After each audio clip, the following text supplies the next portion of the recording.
Like this. আর এখানে হচ্ছে এরকম এইভাবে যেতে হবে, পুরো জায়গাটা দিয়ে দেখো। বেশ মজা কিন্তু, কারণ কলকাতা শহরে মানে আমাদের ওখানে এরকম পুকুর ঘাট এরকম মানে এরকম রাস্তা দিয়ে যাওয়া আসা এরকম কিছু নেই। তো গ্রামে এসেছি আমরা একটা নিজেকে আদেগলা মনে হচ্ছে, কিন্তু এই আদেগলাটাকে জাস্টিফাই বলা যায়, কারণ এই আদেগলার একটা আনন্দ আছে আলাদা।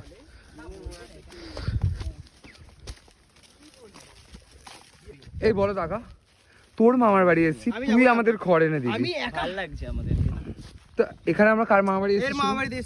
অবভিয়াসলি তোর আনা উচিত। এটা কি ধরনের অতিথি আপ্যায়ন? আমরা এসেছি ওর মামার বাড়িতে, ও আমাদেরকে একটুও কিছু মানে অতিথি আপ্যায়ন, আমরা তো গেস্ট বলতে গেলে কোনো আপ্যায়ন নেই। জোর জবরদস্তি ওকে ধানটা আনতে পাঠিয়েছি যাতে বসতে পারবো ওখানে। ওই দেখো নিয়ে আয় বলো, মানে ও এত কুঁড়িয়া না, মানে কিচ্ছু বলার নেই ওকে, কিচ্ছু লিটারালি। তাড়াতাড়ি নিয়ে আয়, আমাদের জন্য বসার আসন বানা, কারণ আমরা এসেছি কোথা থেকে? কলকাতা থেকে।